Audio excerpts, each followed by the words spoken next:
शुरू करना हो बताइए। मित्र काल में बड़ी बेरहम हो गई है मोदी सरकार। रसोई गैस 1100 तो कॉमर्शियल सिलेंडर रुपये 2100 के पार। अपने मित्रों पर खूब बरसाए प्यार और देश की जनता करे महंगाई से हाहाकार। ये मोदी सरकार का जनता को होली के 7 दिन पहले का तोहफा है। आज से ठीक 7 दिन बाद होली है, तो मोदी जी चाहते नहीं कि कोई होली के त्यौहार में कुछ बना ले घर में। वो ये भी नहीं चाहते कि कोई बाहर से जाके खरीद ले, क्योंकि घर में बनाए तो रसोई गैस सिलेंडर के 50 रुपये दाम बढ़ गए आज से। बाहर से जाके खरीदे तो कॉमर्शियल गैस सिलेंडर है, उसके दाम 350 रुपये बढ़ गए। तो मोदी जी का जो सरकार का 9 साल का आर्थिक इंपैक्ट है, वो मैं एक कहानी के रूप में आपके सामने रखता हूं। एक बच्चा जन्म लेता है तो सबसे पहले कोई आहार ग्रहण करता है मां के दूध के बाद, तो वो है दूध। 2022 कैलेंडर ईयर में दूध के दाम 8 रुपये प्रति लीटर बढ़े। चलो माँ बाप कैसे जैसे करके दूध की व्यवस्था कर लेते हैं। दूध के बाद दूसरा आहार ग्रहण करता है तो वो है अनाज। पिछले 1 साल में आटे के दामों में 40% की वृद्धि हुई है, 40% इन 1 ईयर। चलो साहब माँ बाप जैसे तैसे करके आटा भी ले आए। तो फिर उसके बाद वो खाता है सब्जी और मसाले। जनवरी 2023 में मसालों के ऊपर जो इन्फ्लेशन था वो भारत सरकार के आंकड़ों के अनुसार 21%, 21.09% रहा। चलो साहब वहां तक भी जैसे तैसे करके ले आए। सब्जियां तो 4-5 साल पहले ही थाली के बाहर हो चुकी है, वो तो अभी रही नहीं। चलो जैसे तैसे बड़े होता है बच्चा, तो माँ बाप की इच्छा होती है कि इसको पढ़ाए लिखाए, तो वो लेते हैं उसके एजुकेशन के लिए लोन, तो लोन पे ब्याज दर बढ़ा दी। चलो साहब वो भी जैसे तैसे व्यवस्था हो गई, बच्चा पढ़ लिख गया। अब रोजगार का बेरोजगारी की दर फरवरी 2023 में 7.45%। उसके बाद उस बच्चे को मोदी सरकार कहती है कि जो जन्म से लेके यहां तक की जो यात्रा हुई उसके लिए मुझे बोलो थैंक यू मोदी जी। तो ये मोदी सरकार का एक सफरनामा है महंगाई के लिए। और कल ही आपने देखा होगा, कल शाम को Q3 के जीडीपी के आंकड़े भी प्रकाशित हुए। और ये रसोई गैस का आज डिटेल बात करेंगे, पर Q3 के जीडीपी के आंकड़े प्रकाशित हुए। ये पहले होते थे बजट के पहले, पर मोदी जी को पता लग गया था कि ये 4 नंबर आएंगे, 4, और 4 नंबर वाले पास नहीं होते, फेल माने जाते हैं। तो जीडीपी के Q3 के आंकड़ों की डेट उन्होंने आगे करवा दी। आपको याद होगा ठीक 1 महीना पहले 1 फरवरी 2023 को मैंने प्रेस वार्ता की थी, तो हमने कहा था Q3 में 4 या 4.2% के आसपास जीडीपी रहेगी। आज एक और घोषणा करके जा रहा हूं, Q4 में जीडीपी 4% से कम रहेगी। इट विल बी बिलो 4%, क्योंकि जो आंकड़े आ रहे हैं, इंडिकेटर्स आ रहे हैं, वो लेस देन 4% के। तो देश में ग्रोथ नहीं, रोजगार नहीं, ऊपर एसेंशियल कमोडिटीज में आप लगा रहे हो महंगाई का तड़का, और फिर आप कहो कि ये अमृतकाल चल रहा है और उसके लिए दो थैंक यू मोदी जी। ये नहीं हो सकता Modi ji. Now enough is enough. दूध बढ़े, आटा बढ़े, मसाले बढ़े, सब्जियां बढ़े, आम लोगों के पहनने वाले कपड़े के दाम बढ़े, और उसके बाद बोलना और है थैंक यू मोदी जी, धन्यवाद मोदी जी। अब आज के विषय पे आते हैं कि ये रसोई गैस का सिलेंडर जो 2014 में 500 के अंदर था, वो आज 1100 के पार कैसे पहुंच गया? इसका क्या गणित है? उसका गणित मैं आपके सामने लेके आया हूं और ये भारत सरकार का आंकड़ा है। ये जो टेबल है ये मेरी बनाई हुई नहीं है, ये भारत सरकार के पेट्रोलियम मंत्रालय के द्वारा बनाई गई टेबल है। और ये टेबल क्या कहती है? ये टेबल ये कहती है कि 2004-05 से लेके 2013-14 के बीच जो एलपीजी पर सब्सिडी है वो टोटल 2,14,000 करोड़ भारत सरकार ने दी। कितनी? 10 साल में 2,14,000 करोड़। क्यों दी? ताकि रसोई गैस के दाम 500 के बाहर नहीं जा पाए। ऐसा नहीं है, उस समय के जो गैस जो हम बाहर के देशों से मंगवाते थे उसके अंतर्राष्ट्रीय बाजार में कीमतें आज से ज्यादा थी, पर उसको हमने बाहर 500 के बाहर नहीं जाने दिया क्योंकि 2,14,000 करोड़ रुपए की 2003-04 से लेके 13-14 के बीच सब्सिडी दी। मोदी सरकार ने क्या किया आपको पता है? पिछले 9 साल पे सब्सिडी दी है कुल मिला के 36,500 करोड़ रुपया। 2,14,000, 36,500 करोड़ रुपया।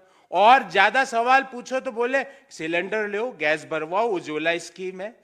अरे उज्ज्वला स्कीम में दूसरा सिलेंडर भरवाए तो भरवाए कैसे? और यहीं पे लूट नहीं रुकी है।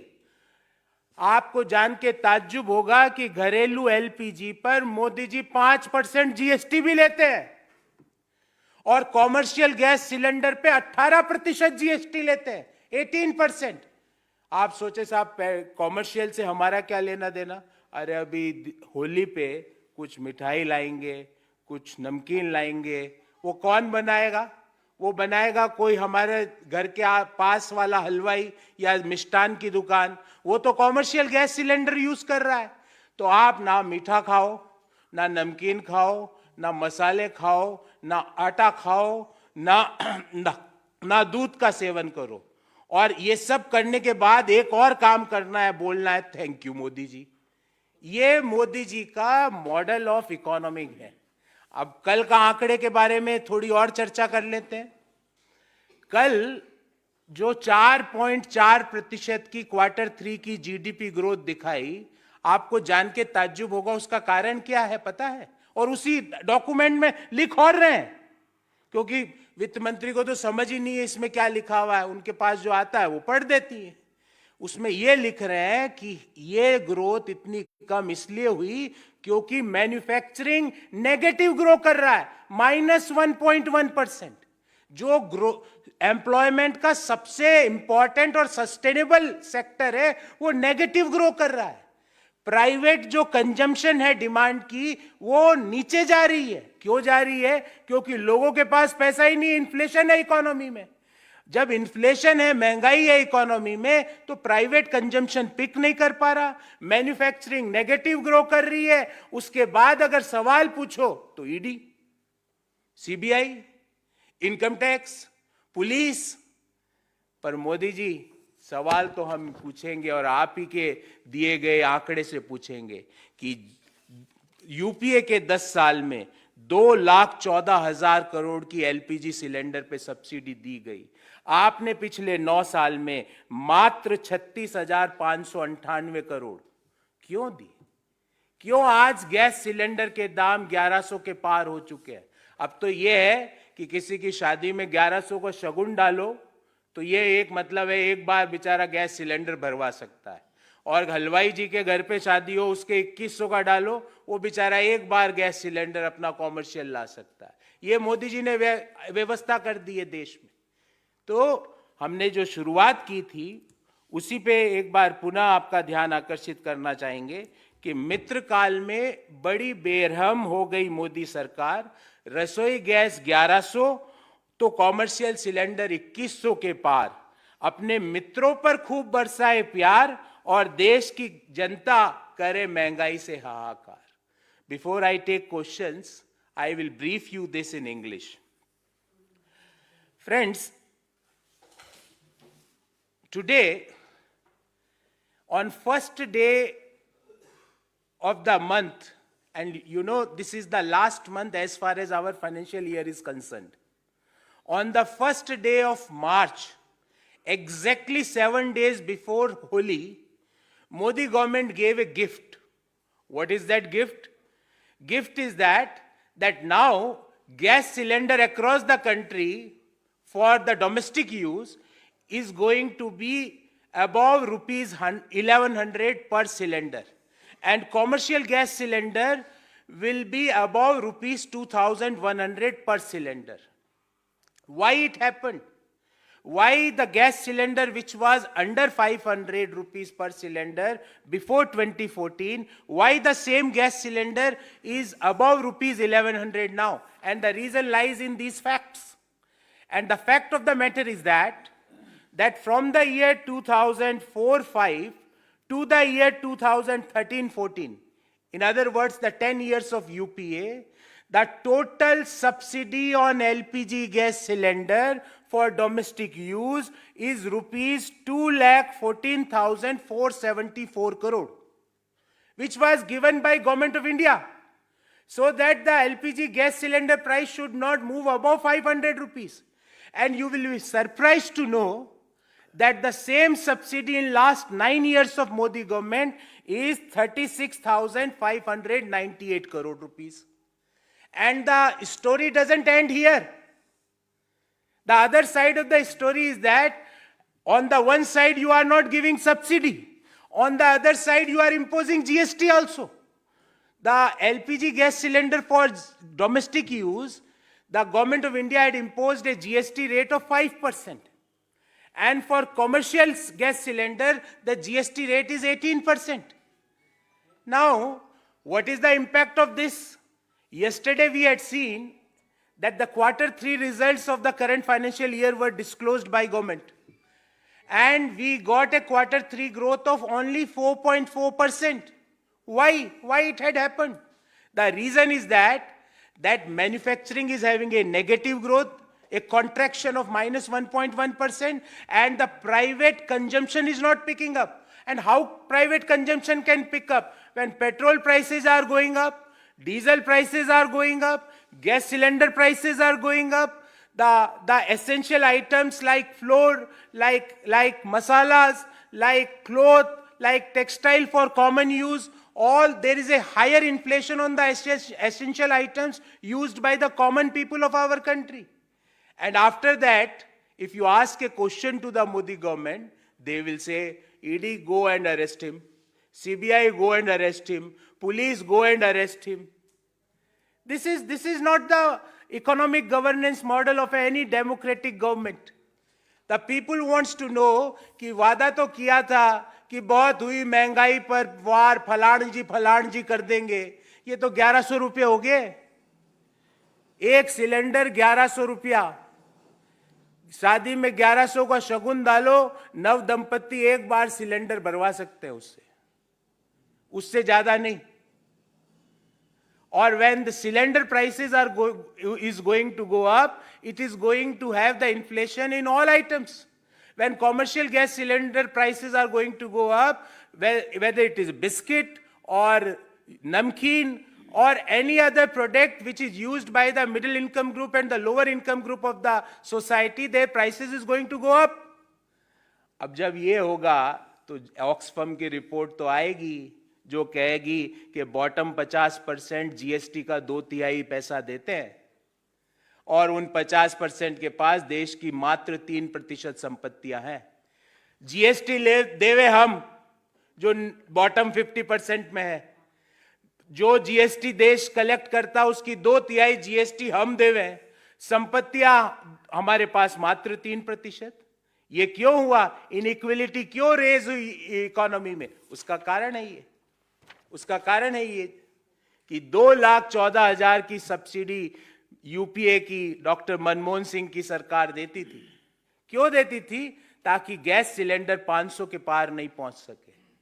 वो 2,14,000 10 साल में, 9 साल में मात्र 36,598 करोड़ रुपया. अब ना तो वो महिलाएं सड़कों पर दिखती है जो सिलेंडर लेके ऐसे फेंका करती थी, वो ना तो उनके ड्रामे देखने को मिलते हैं. जब 500 के अंदर थी गैस सिलेंडर के दाम, जब सड़क पे बैठ के सिलेंडर फेंको और 1100 के बाहर हो गए तो महिला का कई नामो निशान नहीं दिख रहा। और इस महंगाई के कारण जीडीपी नीचे जा रही है। I am predicting you that the Q4 GDP of our country will be less than 4%. I can give you the reason for that because I had all indicators in front of us. So we want that Modi government should immediately take lessons from state governments. Like in Rajasthan, we promised the citizens and the families of the state that gas cylinder is not going to be above 500 rupees for the more than half families of the state of Rajasthan. अरे इस राज्यों से सीखो मोदी जी। राज्य कह रहे हैं 500 के बाहर नहीं आने देंगे और आप 1100 के तोहफे दे रहे हो। राज्यों से सीखो। इसलिए हम चाहते हैं इमीडिएटली इसको रोल बैक करें। गैस सिलेंडर कोई भी हालत में 500 के बाहर होगा तो वो ग्रोथ के लिए नेगेटिव सेंटीमेंट्स देगा, वो ग्रोथ को हैम्पर करेगा, वो प्राइवेट फाइनल कंजम्पशन को हैम्पर करेगा। ये इतनी सिंपल इकोनॉमिक्स तो कक्षा 9 के बच्चे को अगर पढ़ाया जाए आधा घंटा तो समझ में आ जाएगी, पर वित्त मंत्री जी नहीं समझती ना, वो समझने को तैयार है। ज्यादा सवाल पूछते हैं तो रैकेट एंड कंपनी का एडवर्टाइजमेंट करने लग जाती है कि उससे हाथ धो, फलाना कौन सा एक आता है, कोई एक लिक्विड आता है कि उससे हाथ धो। अरे आप रैकेट की ब्रांड एम्बेसडर है क्या madam? You are a finance minister of our country. Don't ask questions to me, she say don't ask questions to me. अगर मेरे से क्वेश्चन पूछो तो इससे मुंह धो। अरे मुंह हाथ हमको नहीं धोने। 500 वाला सिलेंडर 1100 में कैसे आ गया? 2100 के पार कॉमर्शियल गैस सिलेंडर कैसे पहुंच गया? देश की Q3 की जीडीपी ग्रोथ 4.4% पर क्यों आ गई? Q4 की 4% से कम होने वाली है, ऐसा क्यों हुआ? देश में बेरोजगारी की दर 7.45% CMI का आज ही आंकड़ा आया फरवरी का, वो क्यों हुआ? सवाल गुस्सा करके मैडम सवालों का जवाब नहीं होता।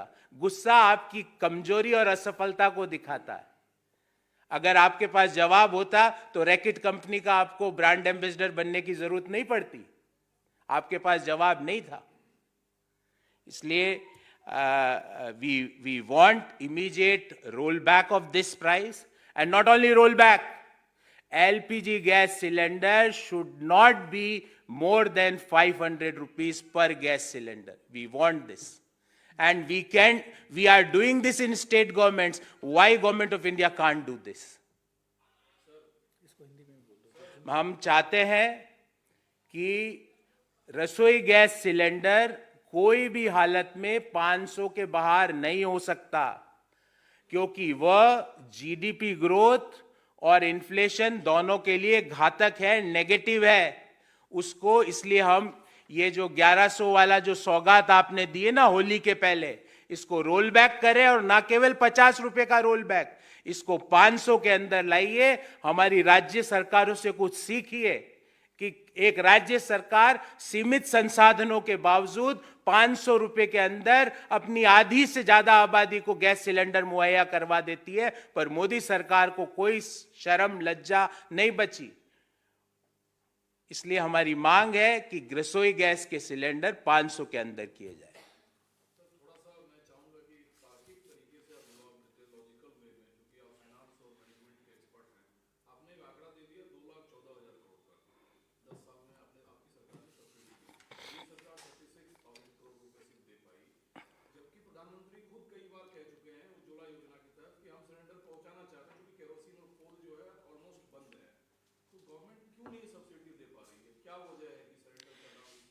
हर गवर्नमेंट की अपनी अपनी प्रायोरिटीज होती है। संसाधन तो सबके पास लिमिटेड होते हैं। Every government has its own priority sector. इस गवर्नमेंट की प्रायोरिटी इन्फ्लेशन नहीं है, मिडिल इनकम ग्रुप फैमिलीज नहीं है, लोअर इनकम ग्रुप फैमिलीज नहीं है। प्रायोरिटीज कुछ और है। अब क्या प्रायोरिटीज है मैं उसके बारे में अभी बोलूंगा तो हम विषय से भटक जाएंगे, पर प्रायोरिटीज नहीं है।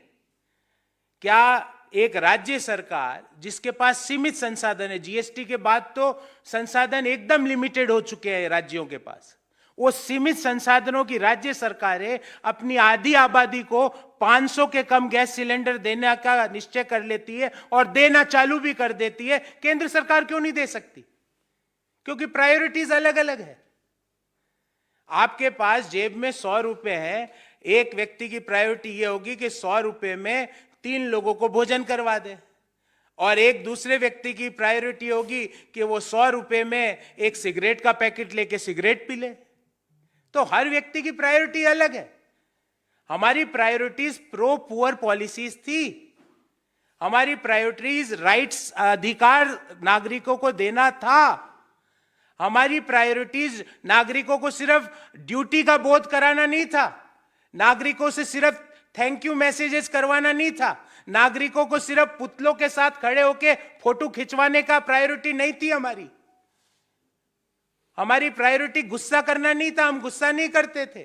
कोई पूछता था महंगाई कैसे बढ़ गई, तो हम ये नहीं कहते थे कि रैकेट के प्रोडक्ट से जाके हाथ धो पहले और मुंह धो।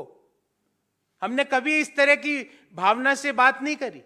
इनकी प्रायोरिटीज है, इनकी प्रायोरिटी ये है कि एक इनका दोस्त 609वें नंबर से दुनिया का दूसरे नंबर पहुंच गया, ये प्रायोरिटी है इनकी, जो इस पे ये काम करते हैं।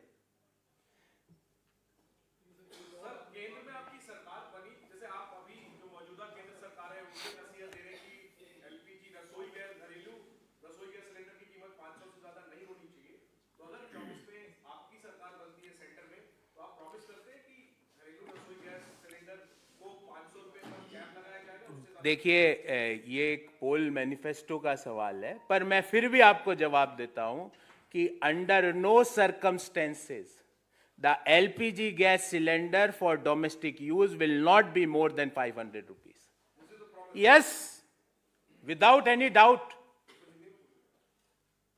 हम जब राज्यों में कर रहे हैं जहां हमारी सरकारें हैं, वहां पर हमने वादा किया, राजस्थान के बजट में इस बार 500 के अंदर गैस सिलेंडर देना, आधी से ज्यादा राजस्थान की आबादी को सरकार ने देना चालू कर दिया। हिमाचल की सरकार कर रही है, और भी सरकारें करेगी। तो 500 से ज्यादा क्यों होना चाहिए? और गैस सिलेंडर का जो दाम होते हैं ना, वो मोदी जी के इष्ट मित्रों के लिए भी वही होते हैं, आपके लिए भी वही होते हैं, मेरे लिए भी वही होते हैं, किसान के लिए भी वही होते हैं, मजदूर के लिए भी वही होते हैं।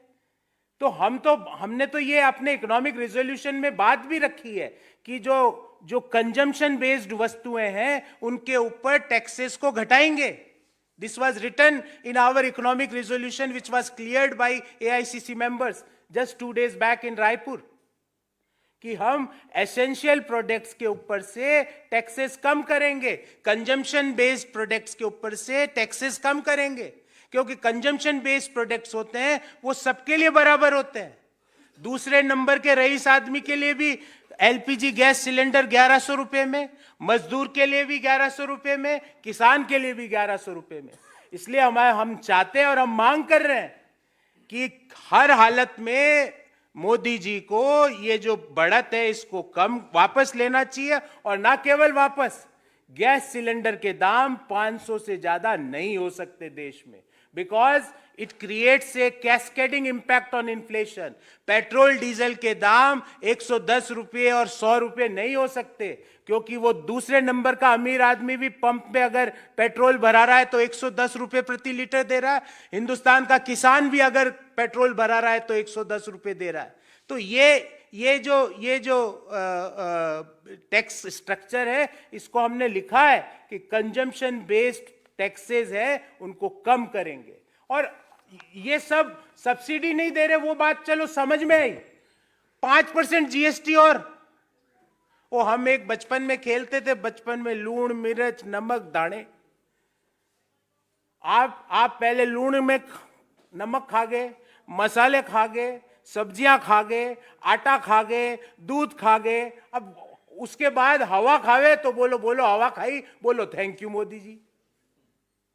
अब सिर्फ देश में ऑक्सीजन लेने पर जीएसटी लगना बाकी, बाकी सारे प्रोडक्ट जीएसटी के अंदर आ चुके हैं।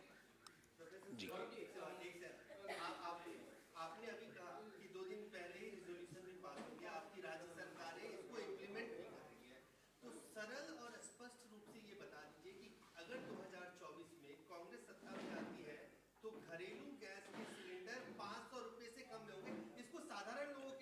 स्पष्ट रूप से मैंने इनको इससे ज्यादा स्पष्टता से नहीं, आपको पुनः स्पष्टता से कहूंगा, स्पष्ट रूप से कहता हूं कि रसोई गैस का सिलेंडर 1100 के पार स्वीकार कांग्रेस की सरकार 2024 में नहीं करेगी।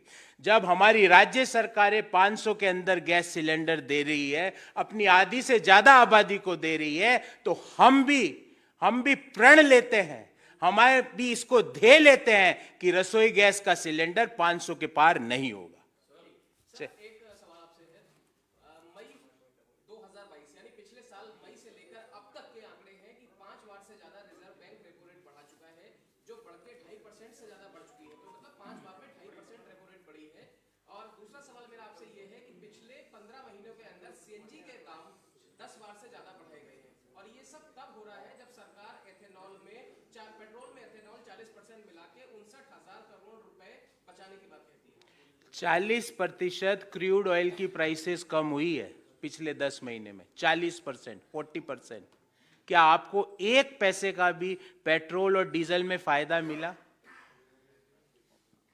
और अगर इस 40% की कमी की बजाय 1% भी इजाफा हो जाता, तो एक व्यक्ति आते, आज रात 12 बजे से पेट्रोल और डीजल की कीमतें इतनी बढ़ गई,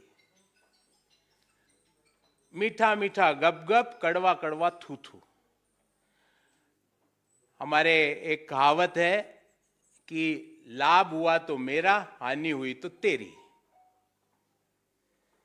अगर क्रूड ऑयल प्राइसेस बढ़े तो कोई फायदा नहीं दूंगा, कोई आपसे और लूंगा, और अगर क्रूड ऑयल प्राइसेस घटे तो कोई फायदा नहीं दूंगा।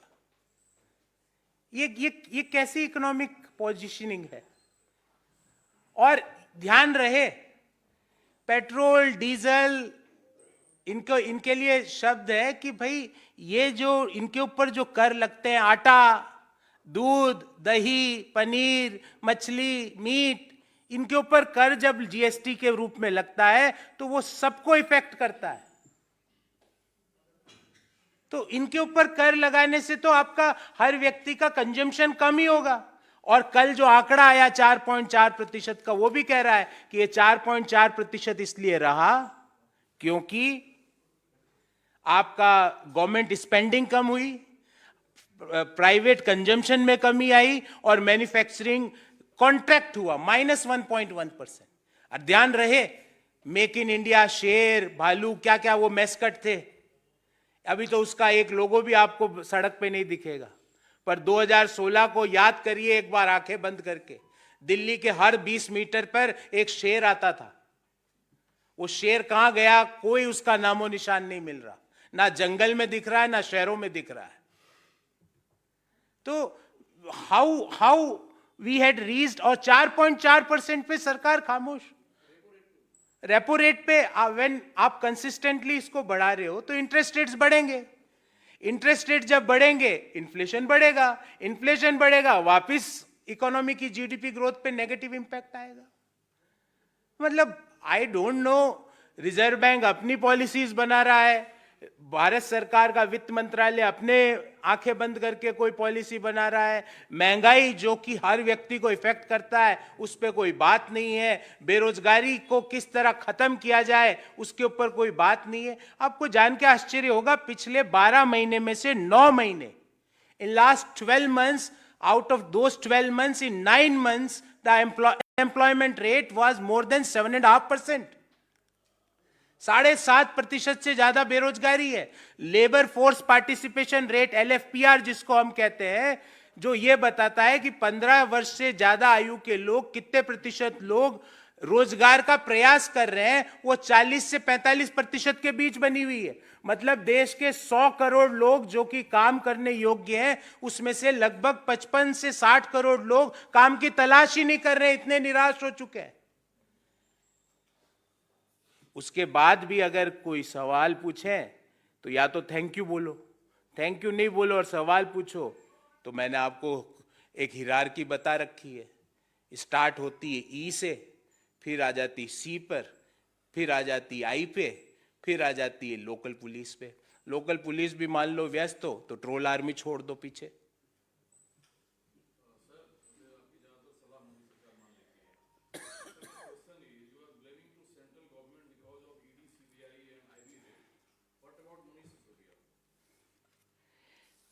देखिए, हम पुनः कहते हैं कि आम आदमी पार्टी और दारू का क्या रिश्ता है।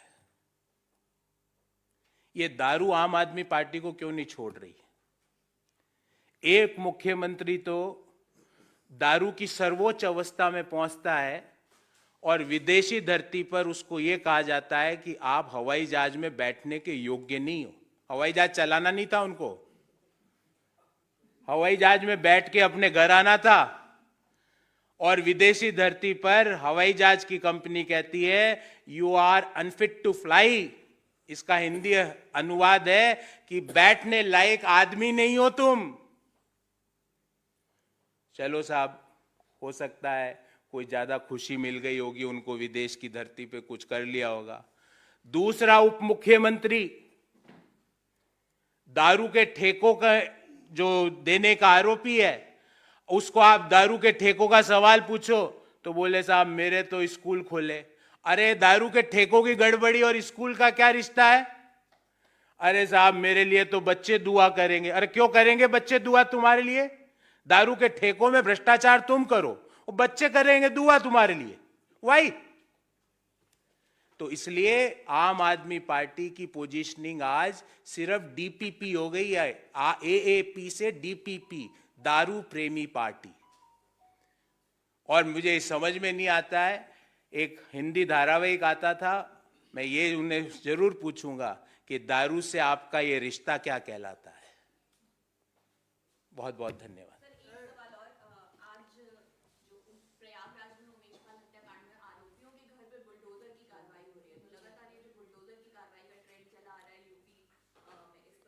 मैं इसका सेपरेट आपको जवाब दूंगा, पूरा इश्यू को संज्ञान करके। धन्यवाद। एक आपकी पार्टी में हाल ही में जो बैठक हुई है उसके पॉलिटिकल रेजोल्यूशन से संबंधित एक सवाल आपने कहा है उसमें कि सिर्फ यूपीए ही अल्टरनेटिव दे सकती है, मोदी सरकार को हटा सकती है या विकल्प दे सकती है। कोई भी तीसरा मोर्चा उसका इमरजेंस सीधे सीधे बीजेपी को फायदा करेगा। आप ये देखिए, मैं आपको एक दूसरे पर्सपेक्टिव से इसका उत्तर देता हूं।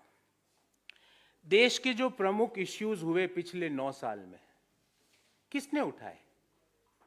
संसद से लेके सड़क तक कौन लड़ रहा है। राहुल गांधी जी के नेतृत्व में कांग्रेस पार्टी, खरगे साहब जी के नेतृत्व में कांग्रेस पार्टी संसद में खड़ी होकर पूछती है कि मोदी जी अडानी से आपका क्या रिश्ता है। खरगे साहब के, हमारे राष्ट्रीय अध्यक्ष के भाषण को, उनके स्टेटमेंट को हटा दिया जाता है। राहुल गांधी जी के सवालों को हटा दिया जाता है। अरे सवाल तो हटा दोगे, पर हिंदुस्तान का हर व्यक्ति ये पूछ रहा है कि ये 609 से दूसरे नंबर तक का जो गणित है, ये प्रभु एक दिन लेक्चर दो ना मन की बात में, ताकि देश का हर युवा इसी रफ्तार से बढ़ जाए। एक दो लेक्चर। और अगर आप उस दिन गेस्ट फैकल्टी को बुलाना चाहो मन की बात में, तो अडानी जी को बुलाओ गेस्ट फैकल्टी। आज मोदी जी कहे आज हमारे बीच में हमारे गेस्ट फैकल्टी है जो मेरी ओर से बात करेंगे, वो कर लेंगे, बता देंगे देश को कि ये 609 से दूसरे नंबर की अमीरी कैसे हासिल की जाती है। तो संसद में हो, सड़क पर हो, किसने सवाल पूछा चीन के ऊपर। किसने सवाल पूछा महंगाई के ऊपर। कौन सवाल पूछ रहा है कि पेट्रोल डीजल की कीमतें कम होनी चाहिए। और कर रहे हैं।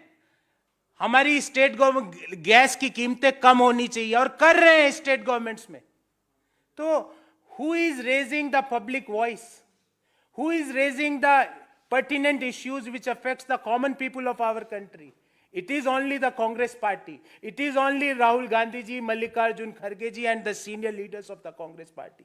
इसलिए देश के लोगों को ये यकीन है कि अगर किसी व्यक्ति में मोदी जी की आंखों में आंखें डालकर सवाल करने की हिम्मत है, तो वो कांग्रेस पार्टी, मल्लिकार्जुन खड़गे साहब, राहुल गांधी जी की और कांग्रेस के सीनियर लीडरशिप की है। इसलिए हम बोलते हैं और देश का हर व्यक्ति इस बात को महसूस करता है, मानता है। इसलिए उस रेजोल्यूशन को एआईसीसी के मेंबर्स ने उसको एक्सेप्ट करके उसको आगे बढ़ाने का काम किया। बहुत बहुत धन्यवाद।